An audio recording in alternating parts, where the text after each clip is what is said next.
Hello friends, welcome to all. तो आप सभी का स्वागत है हमारे यूट्यूब चैनल पे योद्धा करियर पॉइंट। तो हम एक नई वीडियो फिर से लेकर आ गए हैं आप लोगों के लिए। आज हम इस वीडियो में बात करेंगे गुरुत्वाकर्षण से संबंधित एयरफोर्स नेवी इंडिया यानी कि डिफेंस के लेवल जितने भी एग्ज़ाम होते हैं, जो ग्रेविटेशनल फोर्स से हमने मोस्ट इम्पॉर्टेंट 20 क्वेश्चन लिए हैं जो आपके लिए बेहद बेहद इम्पॉर्टेंट रहेंगे। तो ये सारे क्वेश्चन हम जो है air force navy NDA army technical coast guard GD और इन सभी जितने भी डिफेंस के लेवल एग्ज़ाम होते हैं उन सभी एग्ज़ामों से हम लिए हैं। तो आप लोग विदाउट स्किप किए हुए इस वीडियो को पूरा देखिएगा और हम बात करेंगे आपका आज का गुरुत्वाकर्षण का पहला क्वेश्चन। उसमें से आपका पहला नंबर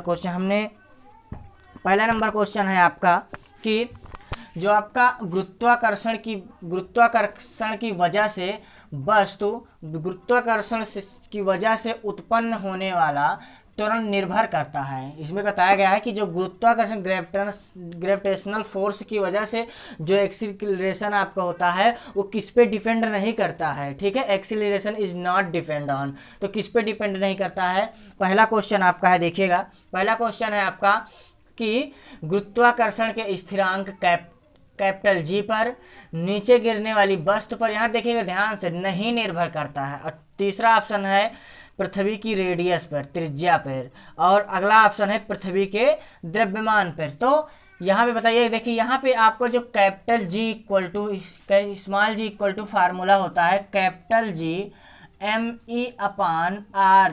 ठीक है, यही होता है आपका फार्मूला। ठीक, गुरुत्वीय त्वरण का। ठीक है, ये आपका फार्मूला हो जाता है। ठीक है, तो देखिएगा यहाँ पे देखिए किस पे डिपेंड कर रहा है। ये देखिए ये स्थिरांक पे तो डिपेंड कर रहा है, और यहाँ पे देखिए आर रेडियस पे भी डिपेंड कर रहा है, पृथ्वी की रेडियस पे। ठीक है, पृथ्वी की रेडियस भी डिपेंड कर रहा है। ठीक, और यहाँ पे ME जो है मास ऑफ अर्थ है। M का मतलब मास, द्रव्यमान, E अर्थ है। ठीक है, पृथ्वी का द्रव्यमान है तो इस पे भी डिपेंड कर रहा है। तो कौन सा ऑप्शन आपका सही होगा? नीचे गिरने वाली वस्तु पर नहीं डिपेंड करता है। हम लोग सोचेंगे नीचे जो वस्तु आपकी नीचे गिर रही है वो उसका मास होगा, वो मास नहीं होगा, वो मास होगा अर्थ का मास यहाँ पे दिया जाता है, इसलिए नीचे गिरने वाली वस्तु पर डिपेंड नहीं करता है। ठीक है, और मास आप जो आपका मास होता है किसका? अर्थ का मास होता है। देखिएगा M इक्वल टू होता है आपका 6 × 10⁻24, ये आपका अर्थ का मास होता है। ठीक है,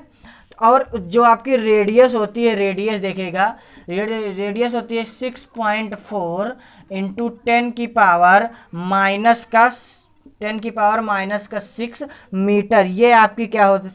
6 नहीं, प्लस में होता है। ठीक है, ये आपका रेडियस होता है, किसका रेडियस होता है? अर्थ का रेडियस है, ये अर्थ का मास है। ठीक है, ये आपका पहला क्वेश्चन था जो बेहद इंपॉर्टेंट है, और ये क्वेश्चन आपका आया हुआ है, हमने पहले से सिलेक्ट किया है क्वेश्चन एयरफोर्स में। ये आपका क्वेश्चन एयरफोर्स का आया हुआ क्वेश्चन है। ठीक, अगला क्वेश्चन की बात करते हैं हम। दूसरा क्वेश्चन कह रहा है दो निकायों के बीच की दूरी। देखिएगा दूसरा क्वेश्चन है दो निकायों के बीच की दूरी। दूसरा देखिए, दो निकायों के बीच की दूरी, बीच की दूरी। ठीक है, दो निकायों की बीच की दूरी का आकर्षण बल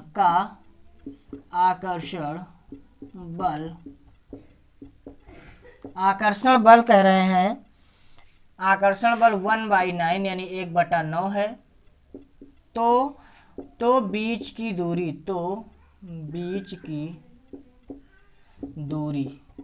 यानी दोनों के बीच की दूरी ज्ञात करना है। के बीच का आकर्षण बल जो है 1/9 है, तो बीच की दूरी क्या होगी?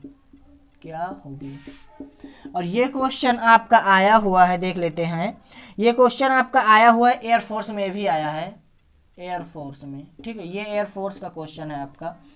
इसमें पहला ऑप्शन है आपका 3 गुनी यानी 3 टाइम्स, 3 गुनी। दूसरा है आपका 0, और तीसरा है आपका 2 गुनी, और आपका चौथा दिया गया है देखिएगा चौथा है आपका इक्वल यानी बराबर है आपका। तो देखिएगा यहाँ से कैसे हम डिफाइंड करें, तो आपका देखिए जो आपका न्यूटन का गुरुत्वाकर्षण का नियम होता है वो आपका होता है F इक्वल टू कैपिटल का G m1 m2 अपान का R स्क्वायर।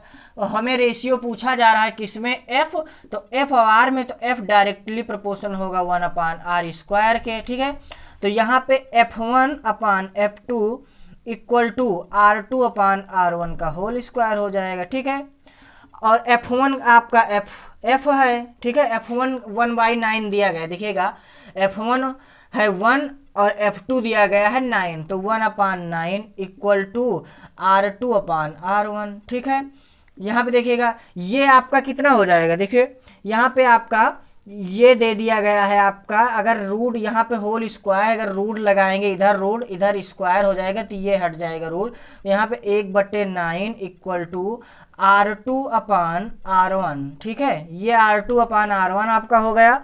और देखिएगा यहाँ पे आपका आंसर देखिए अभी आएगा कितना देखते हैं, तो यहाँ पे 3 हो जाएगा 1/3, और R2 निकालना है हमें। ठीक है, R1 निकालना है और R2 दिया गया है R, तो यहाँ पे R2 इक्वल टू 3R आपका फाइनल आंसर हो जाएगा। ठीक है, समझ में आया हो गया। ठीक है, तो यहाँ पे आपका आंसर हो जाएगा 3 गुनी। ठीक है, ये आपका एयरफोर्स का आया हुआ क्वेश्चन है। अगला क्वेश्चन है कि निम्न में से गुरुत्वाकर्षण का उदाहरण कौन सा नहीं है। तीसरा क्वेश्चन, निम्न में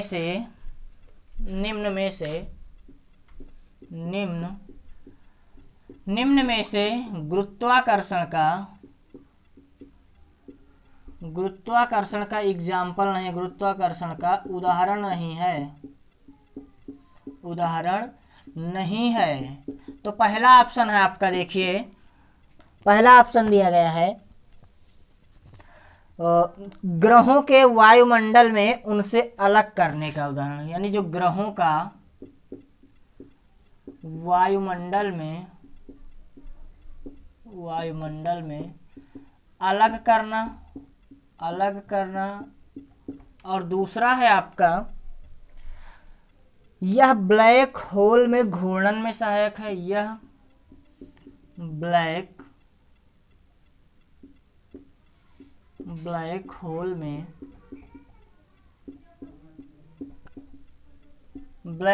में घूर्णन में सहायक है।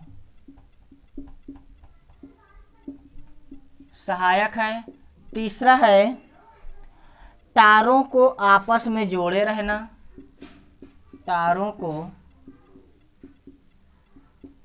को आपस में जोड़े रहना। और चौथा है आपका चांद का उसकी कक्षा में स्थित होना। चांद का कक्षा में स्थित रहना। ठीक, तो इसमें से पहले तो निम्न में से गुरुत्वाकर्षण का उदाहरण नहीं है, ग्रहों का वायुमंडल में अलग रहना, एक ब्लैक होल में घूर्णनगत करना, तारों का आपस में जोड़ना, चांद का कक्षा में स्थित रहना, इसमें आपका आंसर होगा। उदाहरण नहीं है, ये तो उदाहरण है आपका, वायुमंडल में अलग रहना, तारों का, चांद का, ये है, लेकिन कौन सा ब्लैक होल घूर्णन, इसका कोई मतलब नहीं, ये आपका राइट आंसर होगा गुरुत्वाकर्षण। ये आपका क्वेश्चन पूछा गया है नेवी में, ये आपका क्वेश्चन नेवी का आया हुआ। ठीक है, और अगला क्वेश्चन देखिएगा 4 नंबर है आपका, किसी गेंद की यदि ऊपर की ओर फेंका, यानी किसी गेंद को अगर ऊपर की ओर प्रक्षेप किया जाता है, फेंका जाता है, लिख लेते हैं, यदि किसी गेंद को ऊपर फेंका जाता है,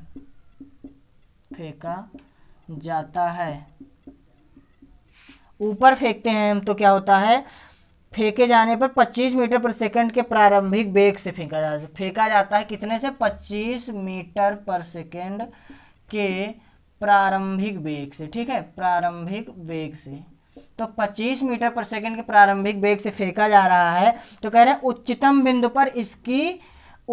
बिंदु पर क्या कह रहे हैं, पहुंचने पर क्या टाइम लेगा, क्या समय लेगा। उच्चतम बिंदु पर समय लेगा, ठीक। उच्चतम बिंदु पर कैसा समय लेगा वही हमें फाइंड करना है। तो पहला ऑप्शन दिया है इन्होंने 10 सेकेंड, दूसरा 2.5 सेकेंड, तीसरा 50 सेकेंड 50 सेकेंड, और चौथा दिया गया है 5 सेकेंड। बताइएगा खट से, तुरंत बताइए, जल्दी बताइए। क्वेश्चन है आपका कि यदि किसी गेंद को ऊपर की ओर फेंका जाता है तो वो 25 मीटर प्रति सेकंड के वेग से ऊपर फेंका जा रहा है। क्वेश्चन को हमने शॉर्ट किया है, ये यहाँ होना चाहिए यदि किसी गेंद को 25 मीटर प्रति सेकंड के प्रारंभिक वेग से ऊपर की ओर फेंका जाता है तो उच्चतम बिंदु पर पहुंचने पर, मैक्सिमम हाइट पर उसका टाइम क्या, कितना समय लगेगा पहुंचने में, तो वही निकालना है। तो यहाँ से देखिएगा हम लगाते हैं इक्वेशन आपका फर्स्ट, v = u + at, ये इक्वेशन फर्स्ट हुआ। यहाँ से देखिए प्रारंभिक वेग दिया गया है, u आपका दिया गया है 25 मीटर पर सेकेंड, ये दिया गया। इसी प्रारंभिक वेग से ऊपर की ओर फेंका जा रहा है। जब ऊपर की ओर फेंकेंगे तो देखिए v = u, ये माइनस हो गएगा ऊपर की ओर 80 हो गया आपका, ठीक है। और उसके बाद हम क्या करेंगे, 80 यहाँ पे 80, और जब माइनस करते हैं तो ये आपका एक्सीलरेशन ए जो है यहाँ पे गुरुत्व, यहाँ पे त्वरण होता है, लेकिन यहाँ पे जब माइनस किया जाता है ऊपर की ओर कोई चीज अगर ग्रेविटेशनल फेंका जाता है तो ए जो है आप गुरुत्व, जो त्वरण होता है आपका गुरुत्व त्वरण का कार्य करता है, ठीक है। ए आपका जी हो गया। लेकिन जब ऊपर की ओर फेंकेंगे जो आपका इनिशियल पॉइंट होता है, अंतिम वेग जिसे बोलेंगे v, ये आपका 0 हो जाता है, 0 = u - gt, ठीक है।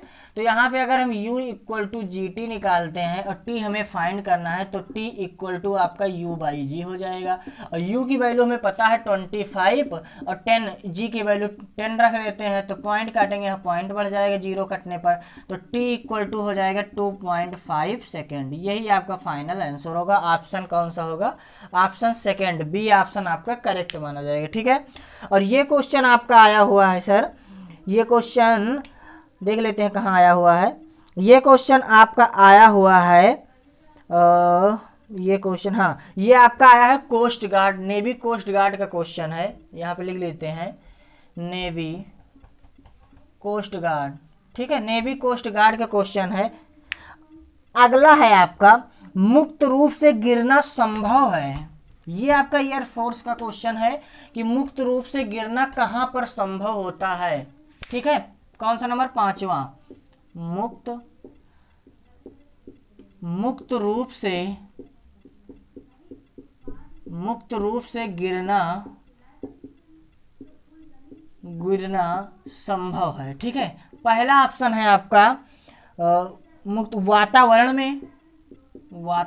में, दूसरा है आपका वायु में, तीसरा है आपका समुद्र में, और चौथा है आपका निर्वात में। तो मतलब कि मुक्त रूप से गिरना संभव जहां पर कोई एयर रेजिस्टेंस ना हो, हवा का प्रतिरोध ना हो, तो वातावरण में तो हमेशा प्रतिरोध होता है, वायु तो है ही, समुद्र में भी एयर होता है, लेकिन जहां निर्वात यानी जहां पे हवा ना हो वहां पर हम आसानी से गिर सकते हैं। तो आपका राइट आंसर हो जाएगा डी, ठीक है, चौथा ऑप्शन करेक्ट माना जाएगा। अगला है 6 नंबर का आंसर, आप क्वेश्चन आपका गुरुत्वाकर्षण बल के बीच की दूरी को परिभाषित किया जा सकता है, ठीक है। गुरुत्वाकर्षण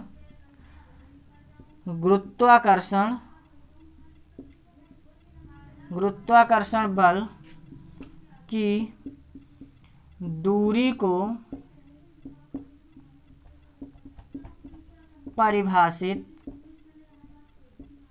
परिभाषित करता है, ठीक है।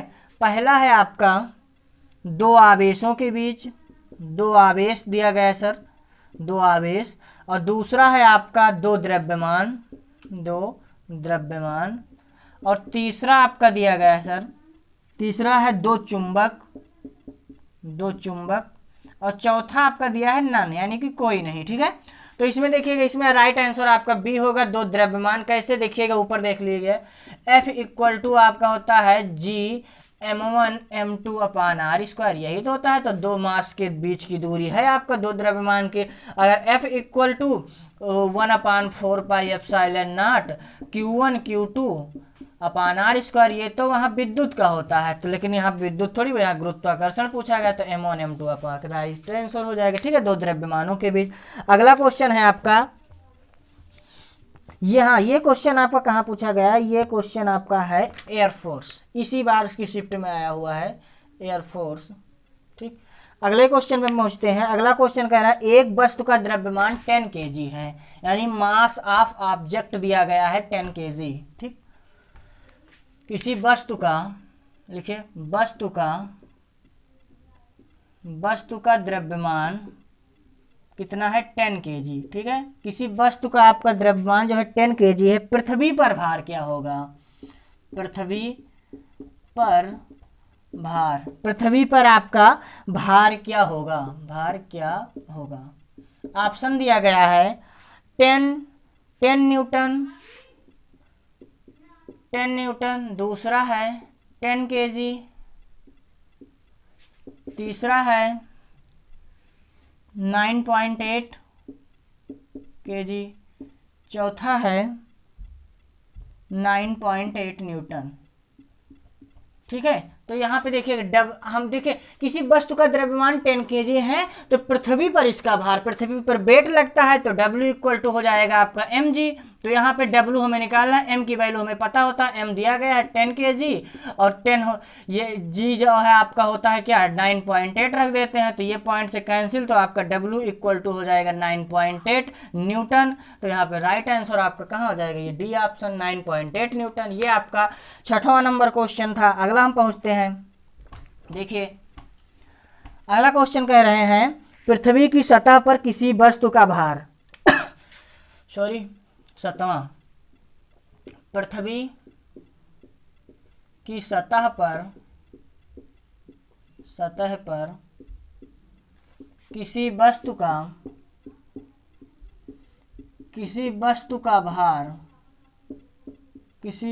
का भार कितना है, किसी वस्तु का भार है 60 न्यूटन। तो चंद्रमा पर क्या होगा, ये पूछा गया है, चंद्रमा पर क्या होगा। पहला ऑप्शन आपका दिया गया है क्या 10 न्यूटन, दूसरा है आपका 1 न्यूटन, तीसरा है आपका 360 न्यूटन, और चौथा है आपका 9.8 न्यूटन, 98 यानी कि न्यूटन। ठीक, ये बताना है आपको। ठीक है, तो पृथ्वी की सतह पर किसी वस्तु का भार अगर 60 न्यूटन है, तो बताइए कि चंद्रमा पर इसका भार क्या होगा। तो देखिएगा, हम पृथ्वी पर जो आपका द्रव्यमान होगा वो चंद्रमा पर जाने पर उसका 1/6 होता है, यानी कि चंद्रमा पर, यहाँ लिखेंगे चंद्रमा पर जो आपका द्रव्यमान भार होगा वेट, वो होता है G/6, किसका, जो अर्थ पर होगा उसका वो G/6 होता है। तो W इक्वल टू G की वैल्यू पता है कितना 60/6, और 6 से कैंसिल करेंगे तो W बराबर हो जाएगा आपका 10 Newton. Option A right answer होगा। ठीक है, अगला क्वेश्चन देखिए, अगला क्वेश्चन है आपका, अगला है 8 नंबर दिया गया है कौन रासायनिक प्रतिक्रिया नहीं है, कौन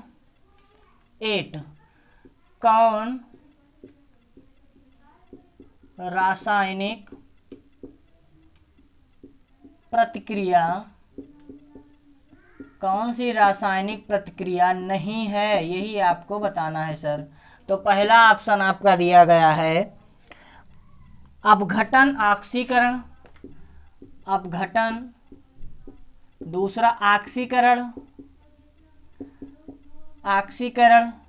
तीसरा है आपका, देखिएगा जो तीसरा दिए गए हैं इन्होंने, तीसरा दिया है हाइड्रोलिक, ये पता नहीं हाइड्रोलिनिक ऐसा कुछ दिया गया है, हाइड्रोलिनिक, और चौथा है आपका गुरुत्वाकर्षण। ठीक, चौथा गुरुत्वाकर्षण है सर,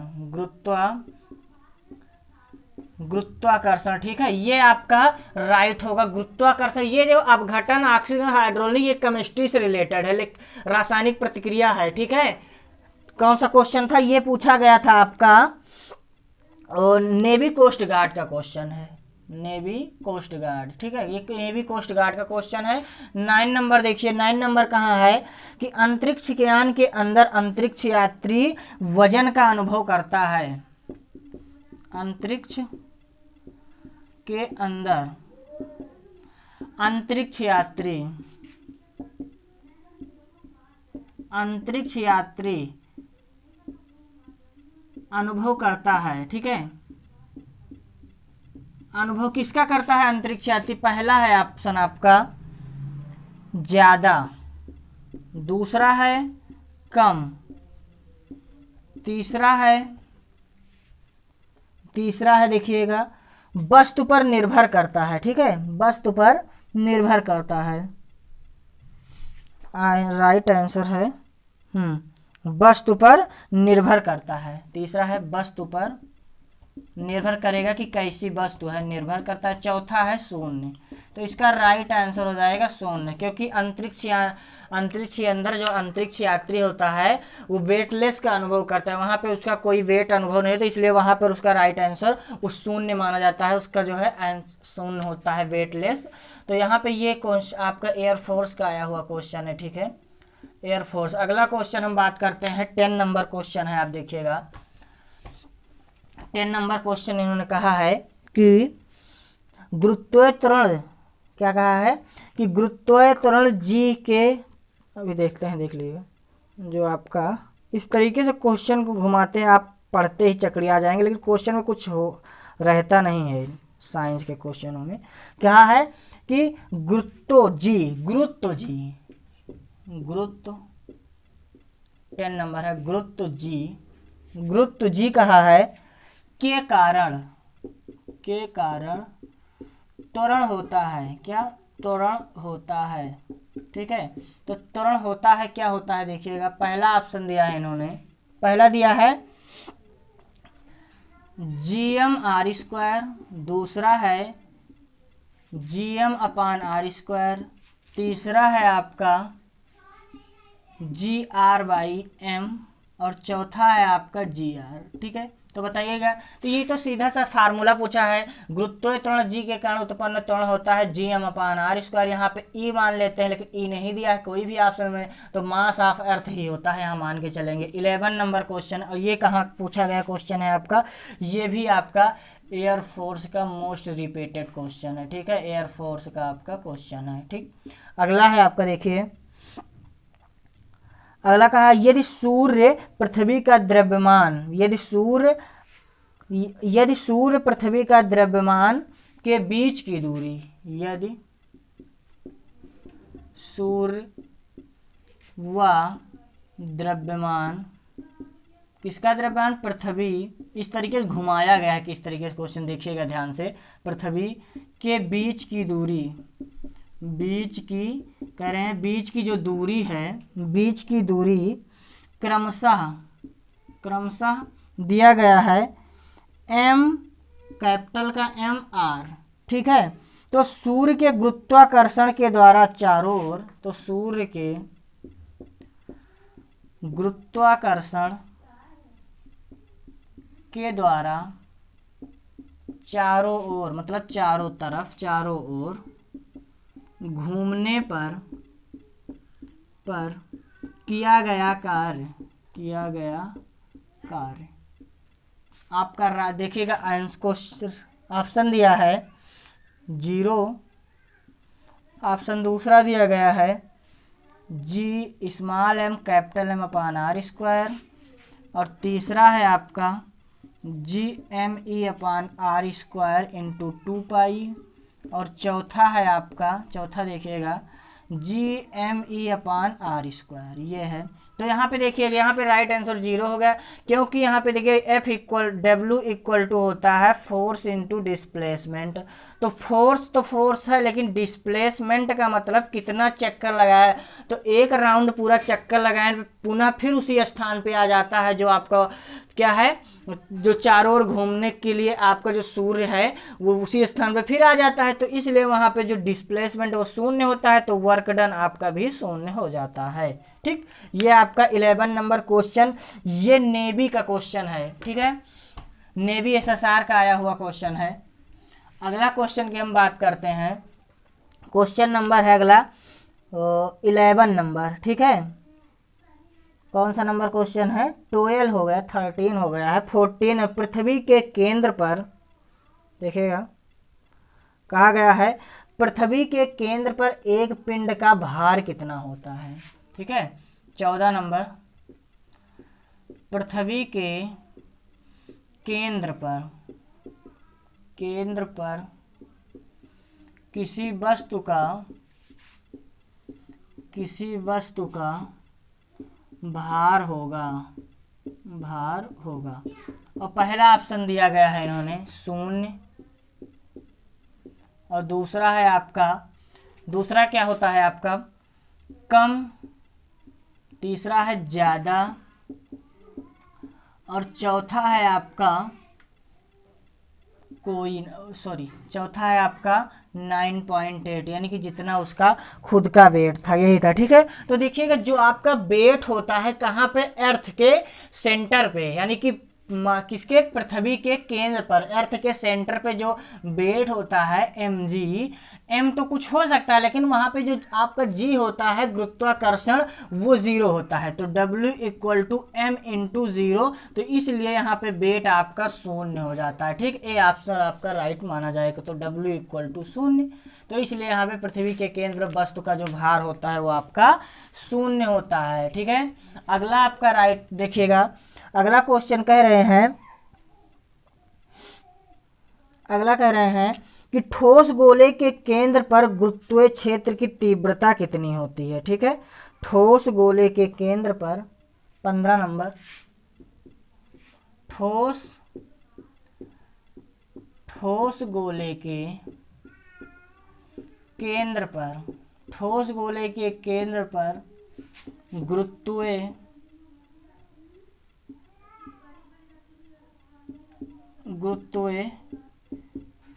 क्षेत्र की तीव्रता होती है। गुरुत्वीय क्षेत्र की तीव्रता क्या होती है? कहाँ पर तीव्रता होगी? कहाँ पर? ठोस गोले के केंद्र पर, सेंटर पे होगी।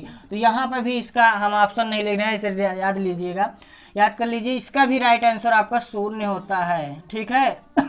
ये भी आपका गुरुत्वाकर्षण से रिलेटेड है। 16 नंबर देखिए, कहा गया है तुल्यकारी उपग्रह का आवर्तकाल होता है। तुल्यकारी उपग्रह का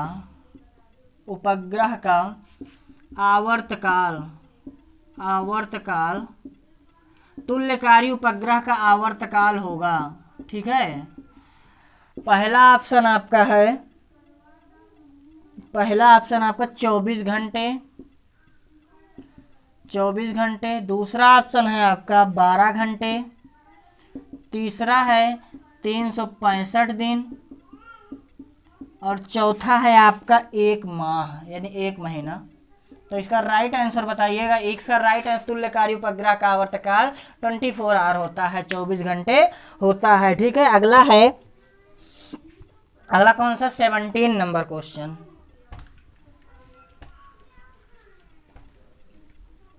17 कहा जा रहा है, चलिए देखते हैं।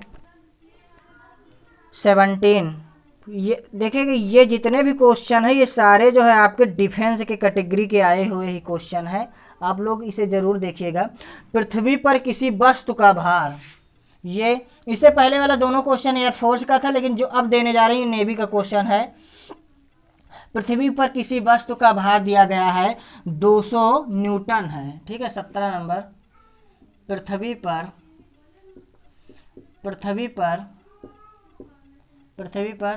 किसी वस्तु का भार कितना है? 200 न्यूटन है, 200 न्यूटन है। रुकिए इंक डाल लेते हैं।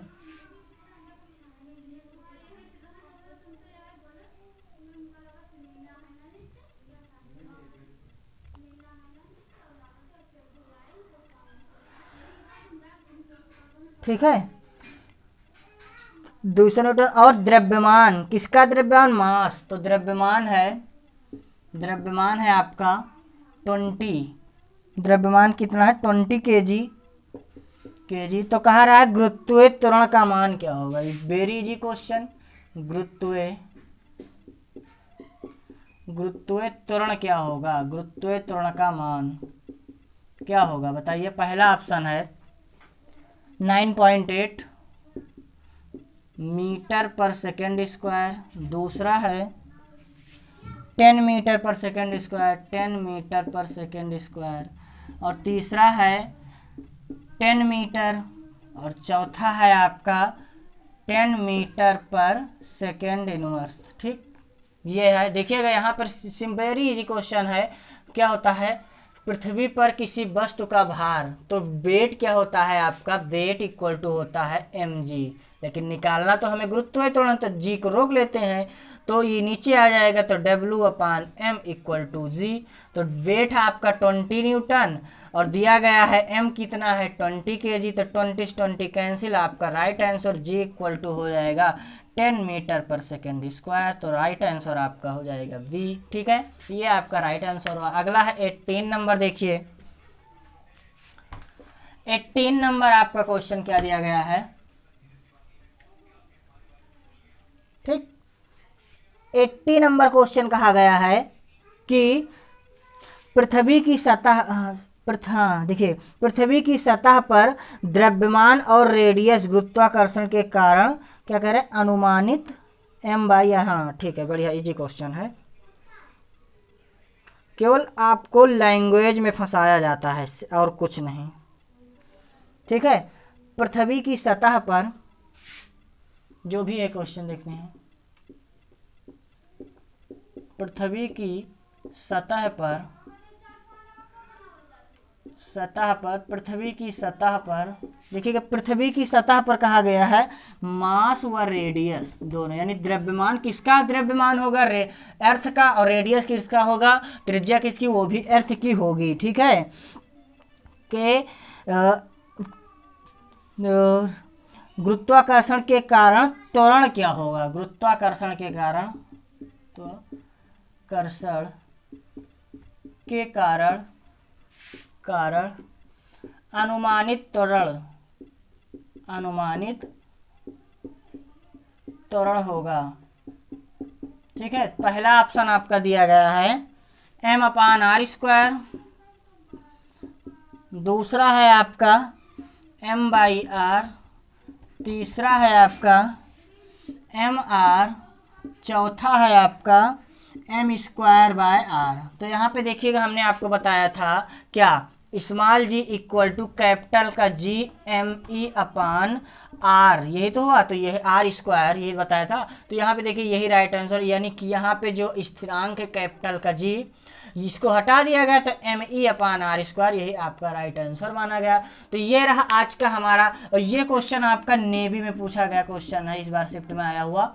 तो ये रहा आज का हमारा मोस्ट इम्पॉर्टेंट क्वेश्चन गुरुत्वाकर्षण से रिलेटेड। ठीक है, और अब हम नेक्स्ट वीडियो में बात करेंगे इसके आने वाले क्वेश्चन को।